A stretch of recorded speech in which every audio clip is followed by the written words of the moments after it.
forcing the gang to flee. Stanley heads to the bar in a limousine, throwing money at the security guards to gain entry. Inside, he watches Tina perform and is mesmerized by her beauty, to the point where his tongue rolls out cartoonishly and his heart beats visibly out of his chest. He dances with her and she doesn't recognize him as Stanley due to the mask. While they are dancing, Dorian's gang arrives at the bar and tells him a clown stole the bank's money. They spot Stanley dancing with Tina and point him out. Dorian orders one of his men to shoot Stanley, but the bullet hits his tie, causing it to fall off. Unnoticed, the tie transforms into a piece of Stanley's pajama fabric from before he wore the mask. Dorian's men start shooting at Stanley, who dodges the bullets and escapes. Detective Mitch arrives with the police and arrests Dorian, suspecting his gang of being involved in the bank robbery. By chance, Mitch sees the pajama fabric, which he remembers from when he visited Stanley's house, raising his suspicions. The next day, Stanley wakes up to Mitch knocking on his door. Panicked, Stanley opens his closet to change clothes, but finds the stolen bank money inside. The money falls to the floor, and Stanley quickly tries to hide it before opening the door for Mitch, who is there to question him about the robbery. Stanley's dog tries to open the closet containing the money, but Stanley stops him just in time and nervously tells Mitch he knows nothing about the money since he's just a bank employee. The detective at the police station reviews the cameras, and when he sees the clown stealing the money, he is forced to release Dorian from prison. At that moment, Dorian speaks to his men and tells them to spread the news in the city that he will give a $50,000 reward to anyone who catches the clown. He also asks Tina to look for him because she had been dancing with him. Tina then goes to meet Stanley at the bank where he works and asks him if he knows where the clown is, claiming she wants to meet and talk to him. Stanley is delighted and assures her that he knows him personally and will arrange for her to meet him at night. After finishing work, the detective, Mitch, and his assistant spy on Stanley because they are suspicious of him. They see him heading to the park alone, and shortly after, Tina arrives and meets him there. It becomes apparent that she has feelings for him. Stanley tells her he has to leave because the clown might show up soon. As soon as he leaves, Tina tries to follow him to confess her love, but she encounters the clown instead, not realizing that it is actually Stanley. Naturally, she is frightened, especially when he approaches her and speaks in a strange manner. Suddenly, Detective Mitch and his assistant arrive and surround the area. Tina quickly escapes, and they arrest Stanley, handcuffing him. When they search him, Stanley manages to free himself, knocks them both out, handcuffs them instead, and escapes from the park. He locks the gate behind him to prevent them from chasing him, but he is surprised to find many police cars surrounding him, ordering him to surrender. He dons a Mexican costume, starts dancing, and forces the officers to dance as well. He then quickly escapes, removes the mask from his face, and when he notices the police searching for him, he spots journalist Peggy's car and gets in with her. She takes him to the newspaper warehouse and begins questioning him about why the police are chasing him. Stanley is forced to tell her the truth and explains everything about the mask. Before he can finish talking, Dorian and his gang arrive at the location. It turns out Peggy betrayed him by informing them after seeing him remove the mask, hoping to claim the $50,000 reward. Dorian orders his men to hang Stanley until he reveals where he hid the money stolen from the bank. Stanley eventually tells them the location. Dorian then wears the mask and transforms into a terrifying version of the clown. They tie Stanley up and throw him in front of the police station. Detective Mitch finds him and discovers a green mask in Stanley's pocket, which the gang planted on him. Believing Stanley is the clown, he locks him up in a cell. While in his cell, Stanley hears his dog outside the station. Suddenly, Tina visits him in jail and confesses that she used to work for Dorian's gang, but now loves him and knows he is the clown. As soon as she leaves the station, Dorian's gang spots her and starts chasing her. Stanley watches everything from his cell window. While Tina is running, Dorian intercepts her and captures her. Meanwhile, Stanley's dog manages to jump up to the cell window. Stanley grabs the dog, brings him inside, and instructs him to steal the cell keys from the police officer. Once freed, Stanley knocks out the officer, takes his gun, and coincidentally encounters Detective Mitch. Stanley threatens him with a gun, handcuffs both Mitch and the officer, and escapes the E-Tree.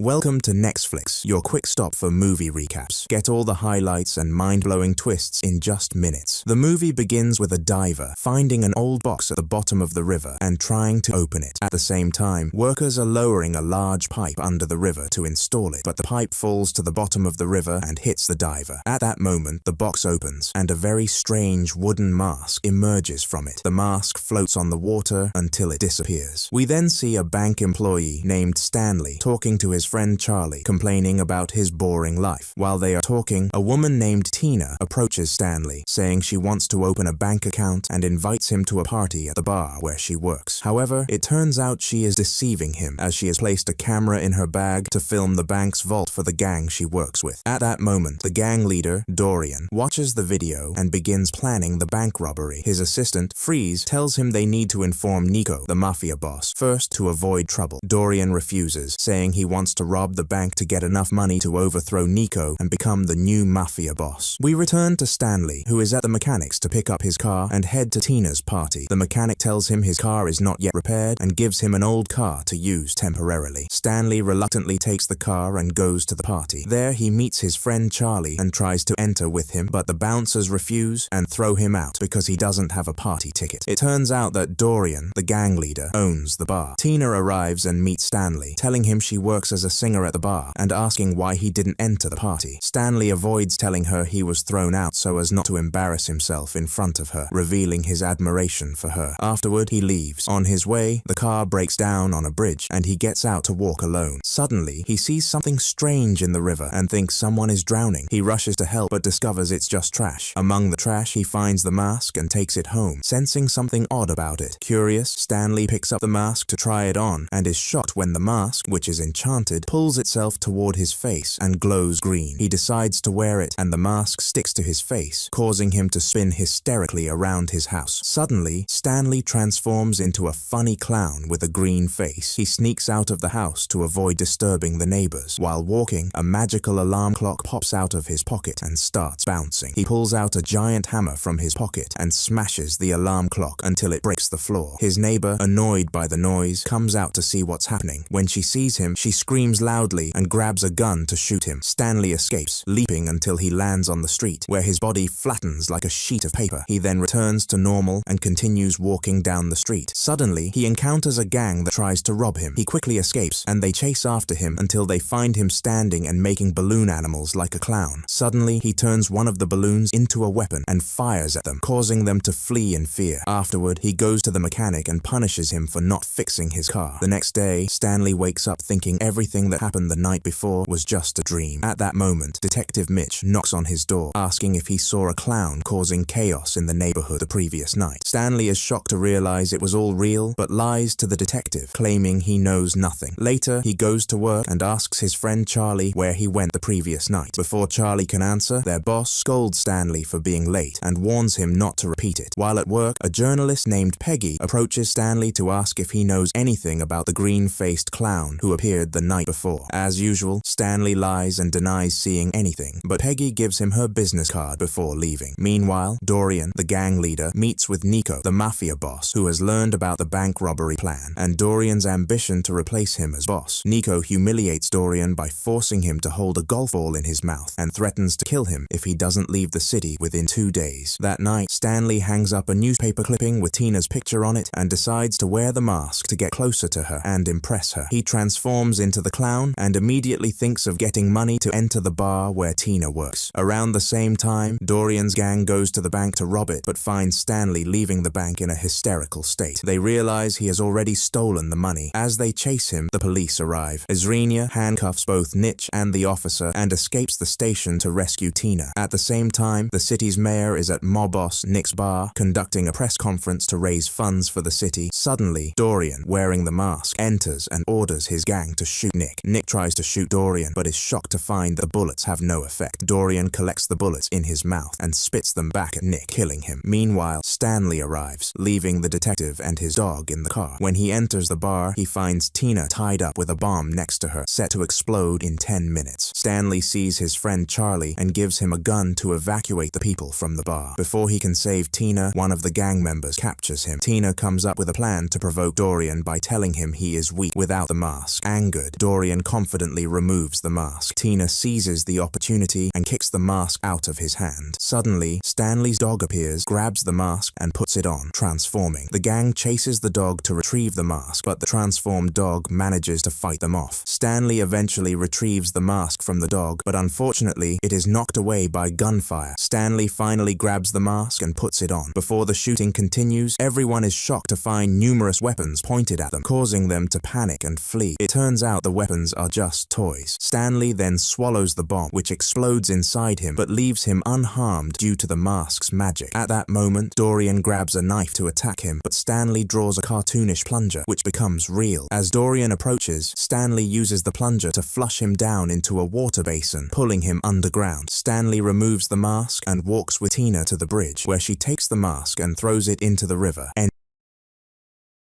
Welcome to Nextflix, your quick stop for movie recaps. Get all the highlights and mind-blowing twists in just minutes. Our movie begins in East Malaysia, where a space shuttle crashes from a space mission to collect samples from an unknown location in space. The observation tower, which was monitoring the shuttle's journey, is located in California, United States. The owner of the company behind the shuttle travel project and the research conducted on the space samples is a man named Drake. Drake is present at the observation tower, monitoring the shuttle's activities. He learns that they collected 4 black objects, which are the space samples, but one of them escapes. At the crash site, one of the astronauts is still alive and is transported to a hospital in Malaysia. However, on the way, while in the ambulance, something strange happens. The black substance takes over the injured astronaut, exits his body, and possesses the Malaysian paramedic in the ambulance, killing the driver. The ambulance overturns, but the paramedic emerges unharmed due to the black substance. She then aims to reach Drake's company. In San Francisco, there is an investigative journalist named Eddie who lives with his girlfriend, Annie. Annie works at Drake's Life Foundation. Eddie goes to his workplace and talks to his boss, who informs him that he will be conducting an interview with Drake to discuss the space project and thank him for the opportunity. Eddie, who dislikes Drake and knows he is a fraud, agrees for the sake of his job. After the meeting, Eddie tells Annie about what happened at work and learns that Drake owns the company she works for. They go home and sleep, but Eddie wakes up in the middle of the night to find Annie's laptop open. He notices an email containing highly confidential information about the Life Foundation, revealing that Drake conducts experiments on humans. The next day, during the interview with Drake, Eddie asks him about the space project, but then deviates from the script, accusing Drake's foundation of conducting human experiments and exploiting impoverished individuals to volunteer for tests in exchange for money, risking their lives. Drake signals security to intervene, stops the recording, and has Eddie thrown out. At Eddie's workplace, his boss informs him that he has caused a disaster that could ruin the company, leading to Eddie's dismissal. Eddie goes to pick up Annie from her workplace, but she confronts him, accusing him of exploiting her and revealing that she was fired because of him. She breaks off their engagement, returns the ring, and leaves him. That night, Drake receives the shipment containing the black objects from Malaysia. Meanwhile, the Malaysian paramedic possessed by the black substance walks through the city, encountering an elderly woman whom the substance chooses as its new host. 6 months later, Dr. Dora informs Drake that the alien objects require a host with an oxygen-breathing system to survive. She experiments with the substance on a rabbit with human-like vital organs. Drake wants to find a way for the black substance to possess him, ensuring his survival in space and allowing humans to colonize other planets. He instructs Dora to conduct experiments on humans. Though Dora knows this is unethical, she hesitates to refuse, fearing Drake might harm her. Eddie's life falls apart. One day, while at a supermarket, a robber threatens the owner, Chen, with a weapon to hand over the cash. Eddie hides to avoid harm. Chen gives the money to the robber, who leaves, and she tells Eddie that his life isn't the only one that's miserable. Eddie returns to his shabby apartment, struggling with overdue bills and debts, searching for a job but finding none despite his efforts. Meanwhile, Drake begins his first human experiment to make the black substance take over a body. The attempt fails, as the volunteer's body cannot handle the substance, leading to their death. Drake orders another volunteer for further testing, until he finds someone whose body can host the substance. The next day, Eddie goes to buy a newspaper, but finds that Mary, the vendor he usually buys from, is missing. He visits Chen's supermarket and encounters Dr. Dora, who tries to approach him and gives him her card with her number. Upon learning she works at the Life Foundation, Eddie avoids her. However, Dora chases him outside and tells him that Drake indeed conducts experiments on the poor, as Eddie claimed during the interview that cost him his job. She fears that if she tries to stop Drake, he will harm her and her family. She asks Eddie for help, but he refuses, saying that his last encounter with Drake cost him his job, home, girlfriend, and life. He advises her to find someone else and leaves. Later, Eddie sees Annie with her new boyfriend Dan, a surgeon. They meet briefly, and Eddie asks Annie how she's doing. She tells him it's none of his business. Eddie expresses that he misses her and asks if they see grabbing onto a balcony mid-fall. The substance shields Eddie from bullets fired at him. The leader, Ronald, reports the incident to Drake, who is pleased that the substance has found a host. Drake instructs Ronald to capture Eddie alive. Eddie ends up on the street, his reflection in car windows showing a strange and frightening face. He assumes he's hallucinating due to the parasite. The substance begins describing itself to Eddie, pinning him to the wall so he can't escape. Eddie realizes the substance has its own mind and apologizes to it. The substance releases him. Eddie rides his motorcycle, pursued by Ronald. The black substance takes control of the motorcycle, pushing it to extreme speeds. Eddie encounters a dead-end road and believes it's the end for him, but the substance stretches and propels him over the obstacle on the motorcycle. Ronald continues the chase, eventually ramming Eddie with a car, breaking his limbs completely. Ronald exits the car, thinking he has captured Eddie. However, the substance takes over Eddie's body externally, healing his limbs and transforming him into a terrifying creature. Eddie attacks them, biting one man's head off, then leaps across buildings and cars. Eddie dives into the sea, swimming at incredible speed, reaching the other shore and reverting to his normal form. He notices his leg is fully healed and his body has recovered on its own. The substance reveals itself to Eddie, promising that if they cooperate, Eddie will survive. Meanwhile, the girl possessed by the substance in Malaysia arrives in San Francisco. At the same time, Eddie contacts Dan, who informs him that Eddie has a severe heart issue and will die soon. Drake, speaking with his lab team, learns that the substance possessing Dora's body caused her death, and the substance itself died afterward. Drake reprimands the team for letting the substance die, instructing Ronald not to kill Eddie until they find a suitable host for the substance. Annie arrives at Eddie's house, but finds the area swarming with police and sealed off for investigation. She calls Eddie, insisting on meeting him immediately, but he warns her to stay away for her safety and ends the call. Eddie goes to his former workplace, where he was fired, encountering the receptionist. Despite their friendship, the receptionist tells Eddie he's not allowed inside. Eddie asks him to deliver a phone containing photos of Drake's lab to the boss, so Eddie can reclaim his job. The receptionist refuses, fearing he'll lose his job too. Venom suggests to Eddie that they eat the receptionist's head, but Eddie scolds him, explaining that the receptionist is his friend, working 3 jobs to support his family. Venom, understanding Eddie's desire to enter the building, transforms Eddie and scales the building's exterior. Reaching the top, the city marvels at Venom, but a plane passes by emitting high sound waves, causing Venom to disappear and Eddie to fall off. However, on the way, Venom manages to transform Eddie's arm, grabs onto the building's walls, and enters the manager's office through the window. Eddie leaves a message for the manager, writing that he should do his duty and expose Drake. Eddie leaves the office, and Venom helps him multiple times. Venom turns back into his form, unaffected by bullets or gas bombs, and defeats everyone. But Anne sees him in this form and screams. Eddie reverts to his normal form and wants to explain what happened, but Anne is shocked and tells him he needs treatment. Eddie tells her he's scared and needs someone to help him. Anne takes Eddie in her car to Dan at the hospital. He tells her not to let Dan use MRI waves or fire on Venom to avoid harming him. Eddie reveals his connection with Venom and apologizes for what he's done, confessing his love for her. The child arrives at Drake's lab and meets him there, delivering the substance to Drake. Meanwhile, Eddie is at the hospital, and Venom gets angry at Dan when he hears the word parasite. Venom tries to harm Dan, but Eddie intervenes, activates the MRI waves, and separates Venom from Eddie's body. Venom is trapped in the examination room. Eddie leaves the hospital, and Anne talks to Dan, telling him she wants to get back with Eddie. While they talk, they don't notice Venom escaping through the ceiling vent. Venom takes over a dog at the hospital. Eddie gets into the elevator, but encounters Ronald and his men, who inject him with a sedative and take him to Drake. At the same time, Venom possesses the dog and transfers back to Anne. Drake interrogates Eddie, asking him where Venom is. Eddie says he wouldn't tell, even if he knew. Drake gets angry, and the substance inside him takes over, revealing its true form. Eddie is shocked. Drake returns to his normal form and orders Ronald to eliminate Eddie. Drake talks to the substance, apologizing for not retrieving the rest of the materials. The substance tells him there are millions more on another planet who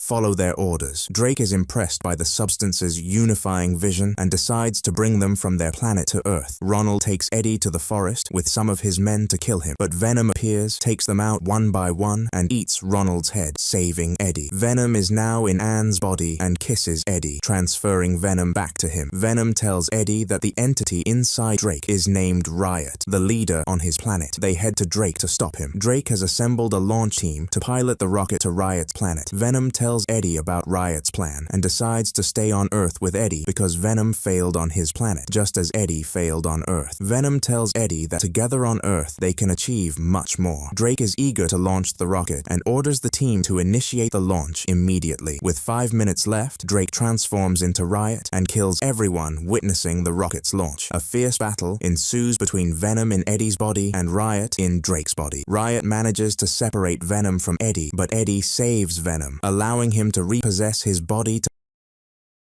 Welcome to the world of anime. Discover amazing stories, epic battles, and the magic of anime. Let's dive in. In the year 317, one of the major battles took place between the Kingdom of Pars and Maria. The Kingdom of Maria was the one to start the war, so Pars responded with an army of 300,000 soldiers, led personally by King Andragoras III, into battle. The army completely crushed Maria, to the extent that they created entire mountains of soldiers' corpses. At that time, in the capital, the young prince was training in swordsmanship, and it was very clear that he was weak compared to the skills of Varys, one of the army leaders and responsible for training Prince Arslan. Varys tells Arslan that he must quickly learn the basics of sword fighting because the time is very short before his first war, which he will lead himself. Learning these basics quickly will enable him to stand in the heart of the war with courage, especially since he is the future king. At the kingdom's entrance, King Andragoras III returned with his army after the war. The people were very happy with the achievements they had made, especially their joy with the king and the brave commanders around him. Arslan tries to talk to his father, but he does not acknowledge him. Afterward, Arslan goes down to the market to see how the people and common folk live. While walking, he encounters a group of war captives who had been in the battle. One of them was about to die, but was saved immediately. At that moment, there were 3 boys who wanted to beat the small boy, who was one of Maria's soldiers but was now captured. The 3 attacked him, but he managed to take one of them hostage to escape. While escaping, he encounters Prince Arslan. He hits the guard accompanying the prince and takes his place. The guards arrive to see what's happening, and the man tells them that his goods have escaped, but that's not important. Let the goods burn. The problem is that the prince has been kidnapped. The guards start chasing the boy throughout the city until they corner him. However, he threatens them with the prince and tells Arslan to escape with him if he wants to live. Oh, this boy seems to have no intention of sparing the prince. While escaping with him, he says, "You seem to be a very important person here. That's why so many guards are chasing me." He reaches the first walls of the castle, and there Arslan asks him, "Why didn't you surrender to slavery like the others? You would be treated better than you are now. As you can see, all these slaves are with us, which means the state is prosperous." The boy replies, "You are very accustomed to slavery. Is slavery normal for you? Look around and see how the slaves are treated. We were born free, and you come to enslave us. How does that make sense? Explain it to me. And someone like you, born into a wealthy family, what would he understand about slavery and such talk? Oh, he probably doesn't even know that this is the prince himself, the one who will be the future king." At that moment, the guards arrive at the place, so the boy has no solution but to jump into the water with Arslan. Afterward, Arslan steals a horse and escapes from the place. The famous and renowned Black Knight attempts to finish him off, but the prince stops him. Then he returns to the captives, where he finds the 3 who were the cause of all this. But Arslan pardons them, saying that as long as everyone is safe, that's what matters most. While returning, he reflects on the boy's words about slavery and the prevailing situation in the kingdom. Varys tells him, "When you become king, I have a friend I want you to appoint to the captives. He might have answers to your questions." Arslan replies, "The current king is very strong and it seems he will rule for a while longer." 3 years pass since that incident, and what happens next is that the Lusitanians, the boy's people, prepare a massive army to attack Pars. The king prepares the army for war and takes Prince Arslan with him this time, as he is now 14 years old, and at this age, he must enter his first battle. The army leaders are: the first is Karin, and pay attention to him because we will need him later. The second is Shapur, and there's also Darya. The last is Kabur. Karin tells Arslan, "I know you're anxious, but that's very natural. Don't worry, I'm with you, and besides, all the leaders are here. Our numbers are much greater than theirs, so we will definitely win." But he replied, "If the other army has a proper plan, you will all be doomed." Arslan notices his falcon has arrived, but it was slightly wet, so Karan goes to scout the area. After a while, fog appears everywhere, which is not a good sign at all. Arslan and the 3 he saved as children were very worried about him. Varys comes and reassures Arslan that everything is fine, especially since the entire army is under the king's command. Suddenly, a knight arrives and tells them that Daryun is currently with the king, insisting on retreating. Daryun tells the king that this fog might be a trap from the enemies, since they haven't appeared yet. Moreover, we can't even see the movements of our army because of the fog. It would be better to return to the capital rather than stand here. The king strikes him, saying, "You have become very weak. You want me to retreat from this battle? I have never retreated from a battle before." He strikes Daryun's spear and says, "You should thank God that I spared your life." At that moment, Arslan and Varys arrive. Varys goes to Daryun and hits him for standing against the king and for what he said. Daryun apologizes to the king. The king tells him, "You have one chance to regain your title, and that is only if your performance in the battle is good." The king looks at Arslan and says loudly, "You're still here?" So Arslan leaves the tent with the others. Varys asks Daryun, "What do you think of Arslan? Does he resemble the king or the queen?" Daryun replies, "The queen." Varys then asks him to pledge allegiance to Arslan personally. Daryun says, "I am already loyal to them anyway." Varys responds, "No, I want you to pledge allegiance to Arslan personally. At that moment, the signal for the attack begins. The king asks Karan, "I can't see the enemy's army because of the fog." Karan replies, "Well, the enemy's army can't see us either. As long as we're equal in that regard, it's fine. Our army is larger than theirs. Besides, the battle will take place in the plain ahead of us, and it's an open plain where we can easily destroy the enemy's army." The king says to him, "As long as that's the case, let's start the war." The war began, and the enemy army was right in front of them. However, the enemy army was smiling, and it seemed like something was wrong. The army stood its ground while the others approached them. As soon as they got close, they fell into a valley filled with oil. A large number of soldiers fell into the oil-filled valley. Immediately, flaming arrows were shot down on them, setting them ablaze. The remaining army tried to bypass the valley, but they were met with a barrage of arrows. It turned out that this was a trap from the very beginning. Arslan was being protected by 3 of his men while he tried to escape. As he was fleeing, one of the enemy soldiers attacked him, but Arslan managed to kill him with great difficulty. As he moved on, he found the corpses of the 3 who had tried to protect him. Suddenly, Karan appeared in front of Arslan. The moment Arslan saw him, he realized that Karan was the traitor. The king, at that time, also realized that Karan, whom he had trusted, was the traitor. Unfortunately, it was too late. By that time, Daryan had reached Arslan, who was defending himself against Karan. Daryan charged in with all his might, taking down a few soldiers along the way. What incredible power Daryan had. Daryan confronted Karan, asking him the meaning of his actions. Karan responded by saying he was determined to overthrow the king completely. Daryan then accused him of making him advise the king to retreat, leading to Daryan losing his title and becoming just an ordinary soldier. Karan admitted to this, saying that if Daryan had remained a commander, his lies could have changed the course of the war entirely. He added that someone like Daryan had to be handled with caution. The soldiers surrounding Daryan were terrified of him because they knew very well who the formidable warrior Daryan was. Daryan attacked a group of them and defeated them. Then he turned to Karan and nearly defeated him as well. Karan, realizing the situation was dire, decided to retreat along with his soldiers. Meanwhile, the wise men of Varez managed to convince the king to withdraw from the battlefield. However, the king had already anticipated this and planned for it, as he would not allow an army of that size to regroup. He ordered his spies to spread rumors that the king had fled and abandoned his soldiers. This plan succeeded, as the soldiers lost their fighting spirit upon believing that their king had deserted them. Even the senior commanders of the army lost confidence in the king and contemplated fleeing as well. They saw no reason to fight for a king who had abandoned them. Before they could leave, they were attacked by the enemy army and forced to engage in combat to secure their escape route. The next day, the king's army had suffered massive losses. As they retreated to the kingdom, they were ambushed by a hail of arrows, killing most of them. Then, a masked figure appeared, clearly the mastermind behind the night's events. The elderly Varez attacked him and managed to defeat the soldiers around him. Varez was truly impressive. However, when he got close to the masked man, the latter broke Varez's sword and then split it in two. The masked man then approached the king and said, "Do you not know who I am? I have waited 16 long years. I am one of the victims of your crimes." At the same time, Daryan took Arslan away from the scene. As they were leaving, they encountered a soldier who had barely survived the battle. The soldier informed them that after the king abandoned the army and fled, the soldiers lost all morale, leading to their defeat. One of the commanders was killed, and another barely managed to escape. The soldier then died shortly after. At the enemy camp, the soldiers celebrated their victory over the Persian army. However, remnants of the Persian army suddenly attacked them. The soldiers went out to confront them, and the fighting resumed. One of the soldiers remarked that if they had faced the Persian army head-on, they would have been defeated. The Persian army's strength was terrifyingly immense. To clarify the scale of losses on both sides, the Persian army lost only 53,000 soldiers and 74,000 infantrymen, while the Western army lost less than 50,000. That night, Arslan and Daryan were searching for Narses, Daryan's friend, who could help Arslan reclaim the throne. Arslan asked Daryan if Narses was the same person his father had exiled from the kingdom before. Daryan confirmed this, explaining that Narses was frighteningly intelligent. Once, he managed to subdue an entire kingdom without deploying a single soldier. When they arrived at Narses's house in the forest, they were greeted by Elam, a young man serving Narses. Elam took them to Narses, who welcomed them and invited them into his home, preparing food for them. As Arslan explored the house, he discovered that Narses loved painting. However, when he saw one of Narses's paintings, he was utterly shocked. Narses then recounted how he had once used a clever strategy to defeat 3 kingdoms simultaneously without deploying any soldiers. The idea was simple. He spread rumors among the 3 kingdoms that each was planning to attack the other. This created internal conflicts among them, weakening them significantly over time and making it easy for his army to defeat them. However, to execute this plan, he had to burn all the slaves in the kingdom, which angered everyone. Despite this, they accepted the results of his strategy. Daryan then told Narses about the betrayal of Karan and the plan he used to defeat the kingdom's army. He asked Narses to join them and help Prince Arslan, as he was the most suitable person for the task. Narses expressed his dream of freeing all the slaves in every kingdom, which was the reason King Andragoras had exiled him. Narses was still committed to his dream of abolishing slavery. Arslan, in turn, expressed his desire to achieve the same goal. The next day, a small battalion arrived at Narses's house because Daryan had left a trail leading to Narses's location to force him to help them if he initially refused. Narses was furious with Daryan for this move. He went out to meet the battalion battalion and learned that Varez, Darian's uncle and Arslan's trainer, had died. This news was a huge shock to both of them. Narcissus asked the battalion why they had come, and they replied that they were there to recruit him to serve under Karan, promising to restore all his previous powers. Narcissus refused their offer, leading them to attack him. However, Narcissus had prepared for this and had dug a pit beneath them in case of an attack. Arslan and Darian were deeply saddened by Varez's death. Arslan then asked Narcissus once more to join him. The counterpart will make him the official painter of the kingdom. So Darian tells him that this ensures we'll see his lousy drawings everywhere. Then their journey begins to reclaim the royal capital from the enemies. Arslan starts befriending Elam, Narcissus' servant, who was the same age as him. After they left the place, the soldiers who were trapped in the house came out and started searching for them in the forest. At that time, our team was in the heart of a cave, sitting and planning how to defeat Karan and his army. Narcissus tells Arslan that relying solely on strength in any war will lead to defeat no matter the number of soldiers, because strength without a solid plan will lead to loss at any time. King Andragoras III relied on the strength that he chose because he had never been defeated before, so he felt it was impossible to lose. Arslan says that Darian's strength is so great that he defeated an entire battalion alone. He tells the soldiers that someone like Darian, whose strength equals 1,000 soldiers, must be placed in the right position to aid in the war. Otherwise, the rest of the soldiers will lose their fighting spirit and ultimately be defeated. He adds that he believes they've seen where his father's arrogance has led them. Arslan says he'll keep learning from Narcissus as long as he's around. Narcissus tells Darian not to kill Karan if he faces him, because they need to know why he did what he did in the first place. At the kingdom's borders, specifically at the Bashar fortress, there was an entire battalion of the Parisian army guarding the borders there. They received news that the great Parisian army had been defeated and that the enemies were currently heading to the capital itself, besieging the entire kingdom. The people were shocked by the news of the defeat and didn't know how to act under the current circumstances. The enemies had besieged the kingdom after capturing all the surrounding inhabitants. Worse still, they had captured one of the army commanders, tied him to wood, and were torturing him in front of them. He shouts at the top of his voice, telling the soldiers in the capital that dying is better than the torture he's enduring. The soldiers attempt to shoot him with arrows, but the distance was too far for them. Suddenly, a strange man appears, shoots him with an arrow, and kills him. Everyone was shocked that he was killed from such a long distance. The queen summons the man to reward him for what he did. He introduces himself, saying he's just an ordinary traveler with many skills, including singing and fighting. The queen thanks him and rewards him for his actions. Outside, the war had already started and chaos was everywhere. The Lusitanians were trying every possible way to penetrate the fortress, but to no avail. The fortress had very strong defenses, not to mention its high walls, but it was only a matter of time before it was overrun. However, Narcissus explains this to Arslan, saying that the only way to breach the fortress is by liberating the slaves, because if the slaves rebelled and opened the doors, the fortress would fall without a single drop of blood. Indeed, the next day, the Stanite army implemented this plan. With sweet words and charming promises, they managed to incite the slaves in the fortress to rebel, convincing them that if they revolted, they would gain their freedom, along with wealth and power. This was what drove them to rebel. Arslan says, let's return to the fortress. But Narcissus says that returning won't solve anything in the first place. He adds that Arslan's father should have liberated the slaves from the beginning because their number was much larger than the entire population of the fortress. At that time, the Stanite army brought the heads of all the commanders who participated in the war and placed them in front of the fortress walls to weaken the soldiers' morale. Among these heads was Radi Virez, Darian's uncle and Prince Arslan's trainer. At this point, news arrives to Commander Sam and his companions that the slaves had burned the temple and were trying to open the gates. They rush there to stop them, but Sam tells the commander that using force at this time would make the situation worse. He asked the queen to issue a new law to hold those who mistreat slaves accountable. Meanwhile, the minister went to Jeff and asked him to accompany the queen out of the palace. The situation was very dire for Jeff, but he felt that if he refused the man's request, there were soldiers behind the scenes who would kill him. At night, the Stanite army continued bombarding the fortress, and it seemed they wouldn't stop easily. In the heart of the cave, our team was strategizing how to defeat the Stanite army. Narcissus says that Karan has probably taken his soldiers from the Parisian army and is searching for Arslan. Darian asks why he's so sure that Karan took his soldiers from the Parisian army. Narcissus explains that it's impossible for Karan to trust the Stanite army soldiers, and this is the point they'll exploit to defeat him. In the tunnels beneath the fortress, Jeff was escorting the queen to escape, but he knew she wasn't the real queen. The girl escapes from him and encounters the masked man face to face. Things heat up immediately. As soon as he saw her, he killed her instantly because she wasn't the queen. If you're wondering how he knew about these tunnels, it was because of Karan. Jeff suddenly appears and engages in a fight with the masked man. When the masked man threw the candle at him, he was startled by the fire. Karan leaves 5 soldiers to kill Jeff and takes the masked man with him, leaving the place. Jeff easily kills the 5 soldiers, steals their money, and leaves the area. Outside the fortress, the Stanite army was still fiercely bombarding the fortress. This time, the attack was stronger and more violent. Sam is shocked to find the royal palace completely ablaze. He rushes there and discovers that the Lusitanian soldiers had entered the fortress through the tunnels, accompanied by Karan. He tries to understand the reason for Karan's betrayal, but Karan tells him that there are circumstances too difficult for him to understand. Sam tries to escape, but they kill him. At the fortress walls, the soldiers were at their limit. Worse Worse still, the gates had been opened by the slaves, and the soldiers finally entered the fortress. The commander tries to stop them, but it was too late. In November of the year 320, the kingdom was completely occupied,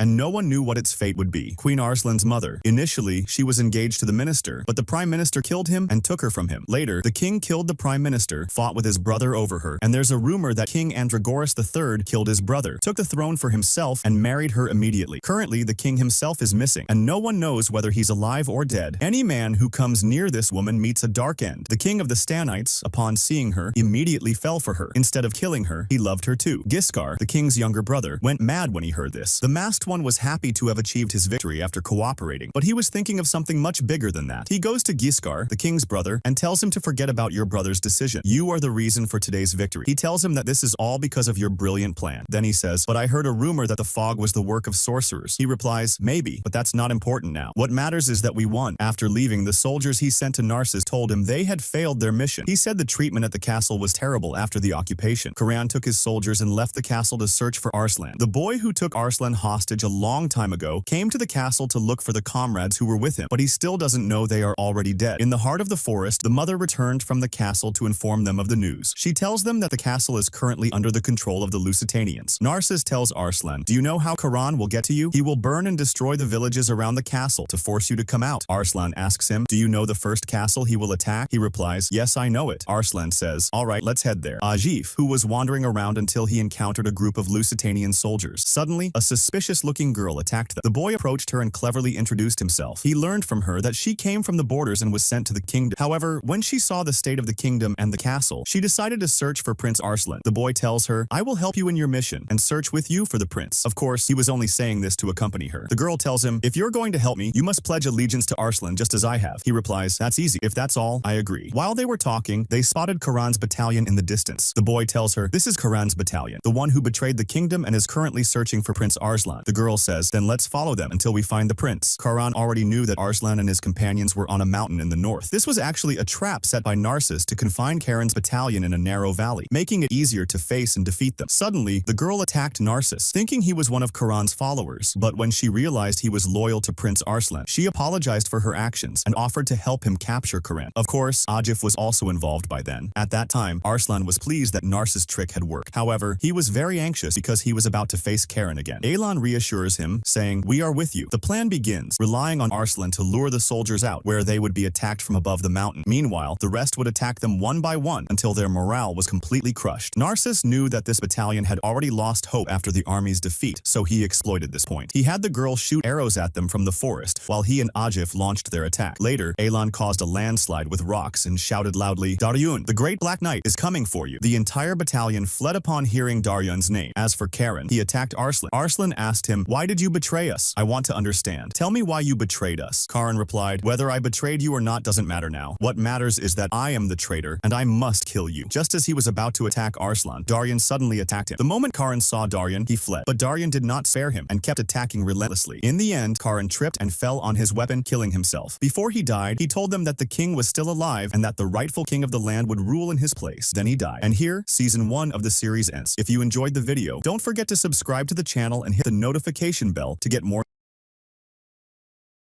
Welcome to Recaply X, your quick stop for movie recaps. Get all the highlights and mind-blowing twists in just minutes. The movie begins with a bus whose brakes fail. The passengers get scared and start screaming. A policeman named Brian notices them. He sees a group of children crossing the street with their dog. Before the bus hits them, he runs to save them. The dog flies up and he saves the children at the last moment. He throws a hook at the bus and stops it. Then he catches the dog before it falls to the ground. People are amazed by him. He goes to a doctor named Brenda, who tells him she admires him, but it turns out all of this was a dream Brian was having. Benny, his niece who lives with him, comes to him and reminds him about tomorrow's parents meeting at school. He responds that he doesn't want to go and embarrass her in front of her classmates because he works as a security guard in a lab. He tells her that his dream in life is to become a police officer. We then go to a lab for advanced robots and devices. We see Dr. Brenda, who appeared in the dream, installing a chip in a device. She tells her father that this chip will ensure the project project's success. They are working on creating a robotic leg, and she and her father successfully activate it, making her happy. Meanwhile, Brian is at work in the lab. He sees Dr. Brenda leaving on the surveillance cameras. It's clear that he admires her a lot, so he quickly goes to talk to her. At the same time, a man named Solix is watching her with a camera from his car. We see Brian approach Brenda and start talking to her, but she seems distracted. He keeps talking about random topics just to spend more time with her. She suddenly remembers she forgot her keys in the lab and goes back to get them. Meanwhile, Solix orders his assistant Sykes to move the car and break into the lab. However, his cat plays with the remote control and the car crashes into the lab. Small robots come out of the car, enter the lab, and steal the robotic leg and its control helmet. Before leaving, they kill Brenda's father, Artemis. Brian realizes there's a security breach and quickly enters the lab. He finds Brenda crying over her father. He tells her he won't rest until he catches the killer. He quickly gets into his car and drives as fast as he can to catch Solix and arrest him. A bowling ball is next to him and he moves it aside to drive properly. Sykes spills oil on the ground, causing Brian to lose control of his car, which flips over. Solix climbs out of his car's roof and throws a hook at Brian's car, which explodes. However, the bowling ball flies out and hits Solix's hand, injuring it. The next morning, Brenda learns what happened to Brian and visits him in the hospital. She finds him completely bandaged, looking like a mummy. The doctors inform her and Dr. Brenda that there's no part of Brian's body that isn't injured. She insists that he risked his life to save her and must be helped in any way possible. They decide to help him by installing advanced devices in his body to allow him to live and continue his life. We then see Solix, who lost his hand because of the bowling ball, replacing it with a metal one. After some time, Brian regains consciousness but is disoriented and confused. He struggles to stand and goes to a mirror. He looks at himself and is shocked to see strange things coming out of his fingers. He thinks it's a side effect of the treatment. Suddenly, a missile shoots out of his leg, causing chaos in the hospital. He panics and runs away, unable to control himself. He encounters Dr. Brenda, who begins to calm him down and remind him of the day of the accident, explaining that there was no hope for his survival. She explains that he's now part of a highly advanced network of tissues, devices, and computer programs, making him the first model of a robotic policeman. This will allow him to fulfill his dream of becoming a police officer. Meanwhile, Solix and his assistant are trying to activate the robotic leg using the helmet, but they fail. We return to Brenda, who is explaining to Brian about his nature and abilities as a robotic policeman. She advises him to carefully read the instruction manual to control his abilities. She presents him with a special uniform to wear and takes him to an open area to train him. However, he is nervous and unable to use his abilities because he hasn't read the manual properly. Later, she designs a high-tech car for him as a surprise gift. She explains its features, and he gets into the car, activates it, and it transforms into a robot. The car talks and moves quickly, but he struggles to control it. A robot controlling the car appears on the screen and punches him. Brian talks to the robot, saying they should work together to help people. Strangely, they find themselves stopping next to thieves trying to steal the car. Oddly, Brian doesn't realize they are thieves and helps them steal the car. It's clear that Brian's mind has been affected by the accident, and his intelligence has significantly decreased. After many attempts to regain control of himself, he arrests the thief. Later, we see Benny tying Brian's bow tie as he prepares to attend a Halloween party celebrating the success of the robotic policeman project. At the party, he meets Brenda and dances with her. While dancing, Solix approaches and tries to talk to Brenda, making Brian upset. He leaves and presses his ear against a statue on the wall to eavesdrop on them, but before he hears anything, his ear falls off. When he goes to Brenda, she tells him that Solix offered her a job with significant funding and her own private lab, making her very happy. Brian, however, feels uneasy and tries to warn her. A journalist arrives and takes him to be photographed with his fellow officers. He asks his boss when he will be assigned challenging tasks. His boss tells him he needs to start with simple tasks first. Over time, Brian notices that all the tasks he's assigned are easy and unrelated to real police work. He realizes they think of him as a burden and decides to confront his boss, requesting to work on Artemis's case and Brenda's device. His boss tells him that important cases are for real police officers and informs him that he's a liability, kicking him out of his office. Meanwhile, Solix is working on creating a robot similar to Brian after stealing Brenda's files and research. He successfully activates it, but it turns out to be reckless and rogue. We see Brian, who ignores his boss's words and goes to the station. He takes the file on Brenda's father's case and finds metal pieces with letters engraved on them, trying to figure out their meaning. While he's examining the file, his rogue counterpart appears. He starts scaring people and children in the street, causing chaos. Later, he drives his car, and Benny notices a passing truck with the same letters engraved on the metal pieces. He realizes it's linked to Solix's company. He confirms that he is connected to the theft of the robot and the murder of Artemis. This puts Brenda in danger, and he quickly heads to the Solix building. At that time, she is in her office, watching the news on TV, which is broadcasting about Brian's duplicate, who is causing chaos and fires in the city. Of course, she thinks it's the real Brian and doesn't believe what she's seeing. We return to Brian, who removes the grappling hook from his head, uses it to climb the building, and reaches Brenda. He warns her about Solix and his plan, telling her she must leave the place immediately. He continues climbing to the rooftop, where he finds the robot and confirms that it is the thief and the killer. Brenda discovers that there's another version of her, a robot created by Solix, and she becomes anxious and wants to leave. At that moment, Brian tries to take the robot, but the alarm goes off. He falls and attempts to escape, but fails. We return to Brenda and her duplicate, who wants to leave with her and talk. The duplicate explains that she was locked in the lab and never allowed to leave. Brenda learns from her that Solix is the one who stole the robot from the lab, leaving her shocked as she realizes he is the killer. She runs away. At the same time, Solix captures Brian and shows him his duplicate, revealing how it is harming people in the streets and destroying the city. He tells Brian that everyone believes the duplicate is the real Brian, and reveals his plan to create more robotic duplicates to execute all his orders, enabling him to rule the world. Solix removes Brian's chip, breaks it, disables him, and orders his assistant to throw him in the scrap heap. Brenda goes to Brian's house but doesn't find him. She takes Benny in the car to search for him. Meanwhile, Brian's duplicate arrives at the police station, attacks the officers, accesses the files, and uses his hand to emit fire, setting everything ablaze. He leaves the station, and fires spread throughout the city, terrifying people. Fortunately, Benny and Brenda find Brian, but they discover him discarded in the scrap heap and disabled. They are deeply saddened, but Benny is surprised when Brian regains consciousness and speaks to them. Brenda realizes that Brian can function without the chip. They get into the car, and Brian uses his internal engine to drive the car at maximum speed. Benny reaches home while Brian and Brenda head to Solix. Brian tracks him down and finds him in his car with Brian's duplicate. Brian instructs Brenda to drive while he approaches Solix's car and enters it. He tells Solix he is under arrest for the murder of Brenda's father, Artemis. However, the duplicate attacks Brian and throws him out of the car. Brian uses his long legs to catch up with him. At this point, the duplicate confronts Brian, and they fight, both falling to the ground. Brenda continues to chase Solix until he reaches his company headquarters. However, he captures her and takes her to the rooftop. Meanwhile, Brian defeats his duplicate, throws its head into the water, activates his helicopter, and flies it. At the same time, Solix reaches the rooftop, ties Brenda up inside the aircraft, and begins to take off. He is surprised when Brian arrives and uses a device from his hand to disable the aircraft. Solix loses control, and Brian rescues Brenda using a parachute to bring her safely down. They land together in a fountain, and Brenda quickly checks on Brian. As for Solix, he descends with his parachute into Brian's car, where the robot attacks him and locks him in a cage. The police arrive, and Benny explains everything that happened. She informs them that Solix created a duplicate of her uncle and programmed it for destruction and chaos to control the city. Solix's assistant confirms Benny's story to the police chief and hands over the stolen robot. The police chief realizes Brian is innocent and salutes him. The press arrives, and Brian takes Brenda away to continue their lives together. If you enjoyed the video, please subscribe to our channel, activate the notification.